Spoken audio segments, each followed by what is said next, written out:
Welcome back to Sleepers Podcast. I'm Mike, and tonight we're talking about something that can feel exhausting before it even turns into anything real, which is modern dating. Not heartbreak exactly, not always rejection, more the slow drain of trying to figure out what anything means, and whether anyone means any of it. Maya's here with me tonight. She's one of my oldest friends, and also somebody who has survived enough modern confusion to be useful. So, Maya, thanks for being here. That was such a respectful way of calling me emotionally battle-tested. I try to be elegant. You were. Barely. How are you? Tired. Which feels correct for this topic. It really does. This is one of those subjects where nobody even has to raise their voice. People just hear 2 lines and go, "Oh, I'm angry already." Which means we chose well. Apparently. I'm good too. Calm, mostly. Slightly over-caffeinated earlier. Emotionally qualified for this. That's modern dating in one sentence. Mildly tired, mildly suspicious, still somehow participating. That's exactly it. And I think what makes it exhausting is that a lot of the time, nothing huge even happens. It's not some dramatic betrayal. It's texting, waiting, decoding, pretending not to decode, trying to sound relaxed while your brain is quietly doing unpaid overtime. Exactly. The most draining part is that you can feel tired from something that technically does. Right. It's never clean. It's not, we dated, it ended, I was sad. It's more like, we talked, there was energy, there were little signs, there was probably some chemistry, and then suddenly I was spending too much of my day trying to figure out whether I was imagining half of it. And because nothing official happened, you feel stupid for being affected. Which is part of why it gets so private. You can't even tell the story properly without sounding ridiculous. Or dramatic. Exactly. And the worst part is, sometimes you are not being dramatic. Sometimes the other person really is creating a weird emotional atmosphere and then acting like you made it up. That's true. But I also think people very often read meaning into things that were never promises. I agree with that. I just think people say that way too early, whenever they want to avoid accountability. Fair. Because sometimes somebody is not confused. They just like being wanted. That line alone is gonna upset people. It should. A lot of people enjoy attention more than honesty. I think that's one of the ugliest parts of modern dating.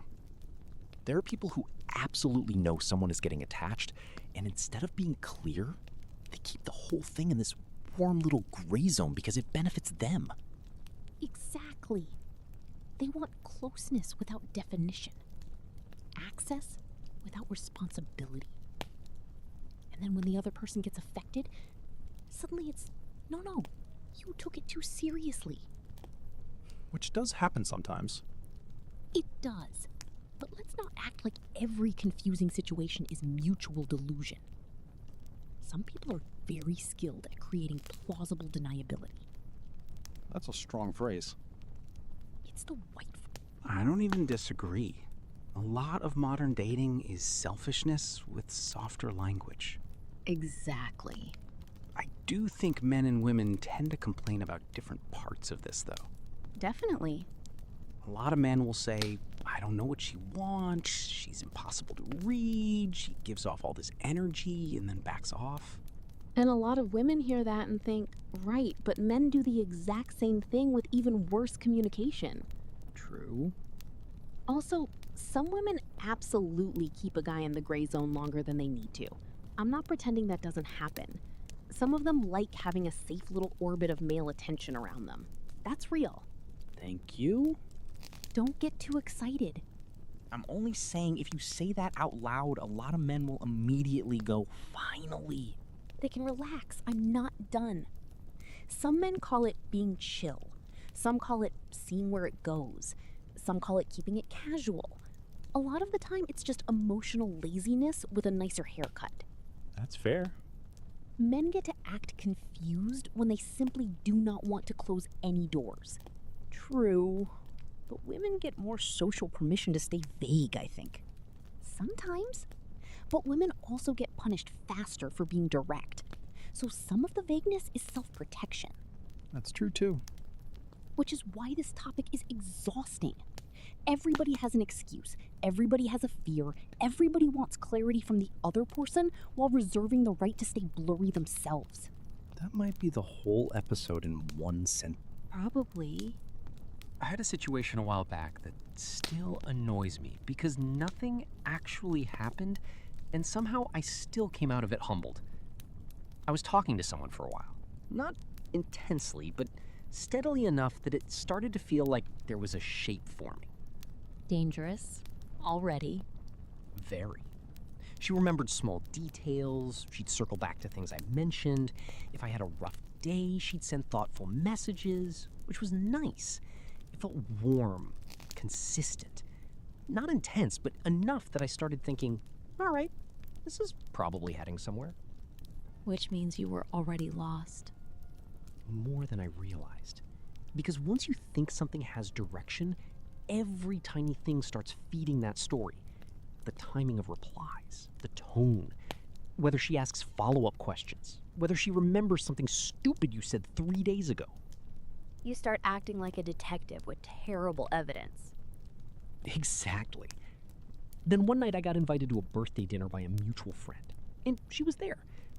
I showed up carrying a whole private storyline like an idiot. Naturally. We talked for a while. It felt easy. She laughed a little too generously at something I said, which in hindsight should never be used as evidence by a man. Men hear one slightly warm laugh and start planning emotional architecture. That is true. Men do that. Thank you. It's embarrassing, but it's true. And then, later in the night, she casually mentioned someone she'd been seeing. Not dramatically, just in passing. And I had to sit there, acting like absolutely nothing had collapsed inside me. That's rough. It was. Because she hadn't done anything wrong. She hadn't lied. I just quietly upgraded ordinary kindness into romantic evidence. That's one of the most painful modern dating experiences. Realizing you gave narrative weight to a tone. Exactly. And the really humiliating part is that you cannot even be angry. You just walk home feeling corrected. That's such a male pain, actually. A lot of men get almost no emotional warmth in daily life. So the second a woman is attentive, grounded, and remembers details, they can turn that into hope immediately. That is painfully true. Because from the female side, sometimes it really is just basic warmth. Sometimes it's not a signal. It's just being human. Which I understand now. At the time, I understood nothing, of course. But I also think women underestimate how loaded small acts of warmth can feel from the other side. I agree with that. And I also think men underestimate how exhausting it is to simply be warm without it getting turned into emotional evidence. That's fair. Which is why this whole thing becomes such a mess. Exactly. What's one that stayed? I have a soft one and a catastrophic one. Start soft. All right. I was talking to this guy for maybe 2 weeks. Easy conversation. Very light, very normal. But he had this habit of sending good morning texts. Dangerous habit. Extremely. Because good morning means more than people pretend it does. The internet loves to act attached, but if someone says good morning to you 4 days in a row, your brain starts building a tiny ritual around it. Tiny rituals are powerful. Too powerful. So one morning he doesn't text, and suddenly I'm aware of the absence in a way I hate. That's bad already. Exactly. So I tell myself, be normal. Hours pass. Then I decide to send something casual, just a little joke. A photo of this awful coffee I made with the caption, "This tastes like punishment." Strong line. Thank you. I sent it to the wrong person. My dentist. Your actual dentist? My actual dentist. Because the appointment thread was still near the top. So instead of sending a cute little low-stakes message to a man I maybe liked, I sent a coffee complaint to a middle-aged man who has seen the inside of my mouth professionally. That's unbelievable. He replied, "Hope your day improves." Which is kind. Exactly. Too kind. Then, in my panic, I accidentally liked his reply. No way. Fully. And the original guy texted me hours later like nothing happened. Just long day. That was it. So now I'm emotionally tired, humiliated, and somehow my dentist has more warmth in the interaction than the actual man. That's actually devastating. It was. And that's what I mean about exhaustion. It's not always heartbreak. Sometimes it's just one missing text, one stupid mistake, one day that becomes emotionally expensive for no good reason. Emotionally expensive is exactly right. Modern dating is full of tiny costs nobody counts. That's very true. People talk about heartbreak because it sounds dramatic enough to deserve language. Nobody talks enough about the low-grade drain of trying to interpret someone who refuses to be clear. Or who is clear, but only in ways that still leave them room to deny everything later. That's a brutal line. It's true. Some people communicate in a way that lets them retreat from every implication.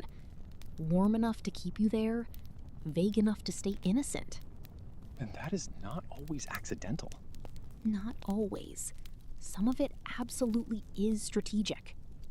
I think people get uncomfortable admitting that. They'd rather call everything confusion. Because confusion sounds harmless. Confusion sounds forgivable. Intention sounds ugly. Exactly. But sometimes a person is not confused. They know exactly what they're doing. They know you're invested, they know they're not matching it, and they still keep the thing open because they enjoy being wanted. Men will hear that and say women do that constantly. Some women do, absolutely. Some women are very comfortable being adored by a man they have no intention of choosing. That happens. Thank you. Again, relax. Some men practically built an empire on that exact behavior. Men have been keeping women in soft focus uncertainty for years and calling it complexity. Fair. Everybody wants to blame the other side. But the real problem is that modern dating rewards low accountability. You can get intimacy, validation, company, attention, even emotional support without having to define anything. That setup attracts selfish people immediately. That's true. Clarity creates responsibility. And a lot of people do not want responsibility. Exactly. I had a smaller one that still annoys me because I should have known better. I went out with someone a few times, and after one date, she texted, "Got home safe. Had a really nice time tonight." Very normal message. Then she added, "We should do that museum thing sometime." The word sometime was right there in front of me. Soft, vague, harmless.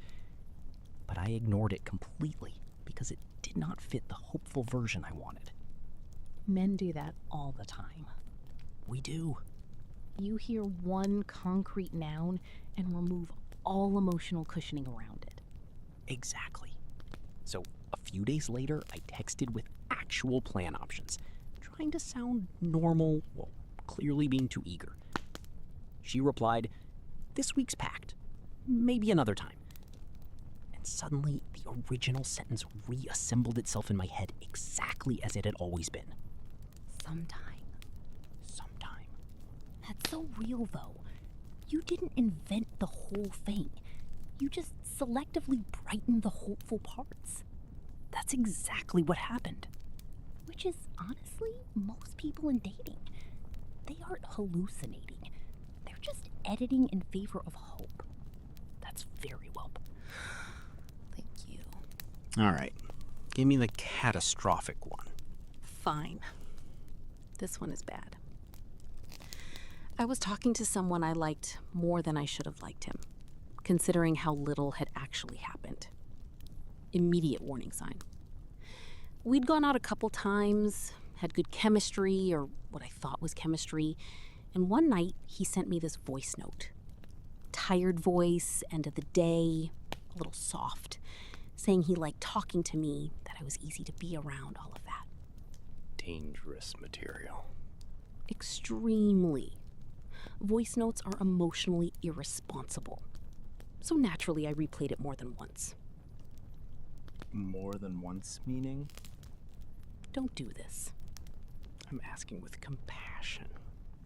Enough times that it became private evidence. All right. So the next day, I'm with a friend, and I'm quietly trying to play her the voice note. Because I'm doing what women do when we're halfway invested in pretending not to be, which is turning one small emotional artifact into a group analysis session. That is true. Very true. So I open the chat, mean to press a play on the old voice note. And instead, I press record. And because I'm already talking, I send him a live audio message of me saying, "No, listen to how gentle his voice is here. This is either really sweet or I'm inventing a man." Maya. I know. Maya. I know. That is catastrophic. It was. My body left me. Time slowed down. My friend was whisper screaming. I stared at the screen like I was looking at a car wreck. Then I unsent it, but obviously he'd already seen that I sent something. Of course. Then he texted, "Everything okay?" That is such a cruelly calm reply. Cruelly calm. So I tried to fix it and only made it worse. I said, "Sorry, that was an accident. My friend and I were talking about voice notes generally." Voice notes generally. I know. Horrible sentence. Absolutely unstable. And he replied, "Haha, no worries." Which should have helped, but somehow it made me feel even smaller. Because now he knew and was being nice about it? Exactly. Kindness after humiliation can be brutal. Did anything come of it? Barely. It fizzled in that slow, modern way. No ending, no clean explanation, just a gradual cooling, which made the whole thing worse. If it had turned into something real, maybe the story would have become cute. Instead, it just sits in my memory wearing clown shoes. That is awful. It is. And very clip-worthy, unfortunately. Please never call my humiliation content. I can't promise that. I know. But that story does hit the point. Modern dating can feel exhausting because the emotional cost and the emotional clarity almost never match. You can spend days carrying something that the other person barely registered. Exactly. And people always say, well, if it wasn't defined, why were you so affected? Because that's how people work. Repetition affects people. Warmth affects people. Small rituals affect people. You do not need a title for your nervous system to get involved. That's very true. Also, a lot of people are hypocrites about this. They complain about mixed signals while benefiting from mixed signals. They say they want honesty, but what they really want is honesty that doesn't make them uncomfortable. That's a strong one. It's accurate. Men do that a lot. Men absolutely do. But women do it too. Women love talking about emotional intelligence until clarity would actually require them to disappoint someone directly. That will bother people.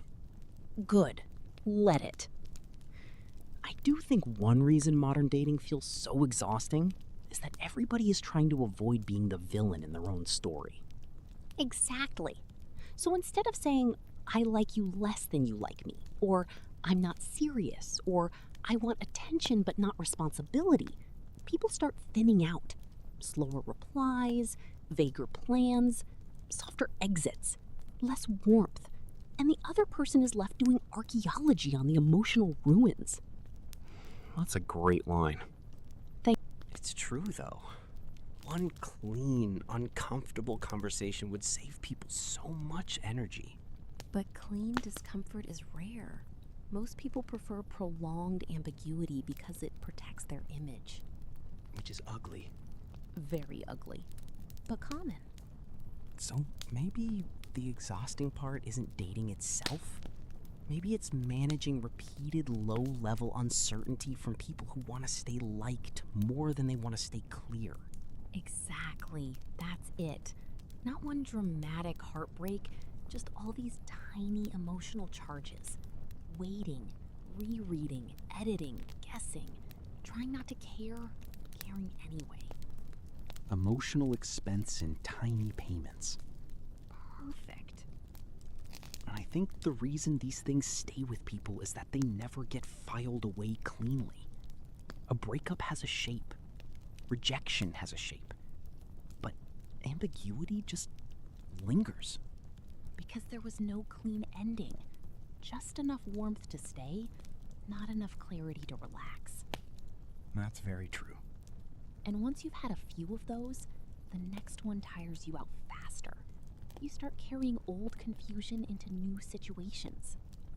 Which is probably why people sound cynical so early now. Of course. A lot of cynicism is just repeated low-grade disappointment in decent lighting. That's annoyingly good. I know.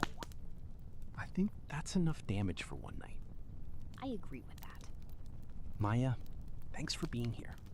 Thanks for having me. Even if you did make me say the voice note story out loud. That was your gift to the people. I regret my generosity. And thanks to everybody listening. This was episode 3 of Sleepers Podcast. If modern dating has ever left you tired in ways that felt too small to explain, you're not alone. Take care.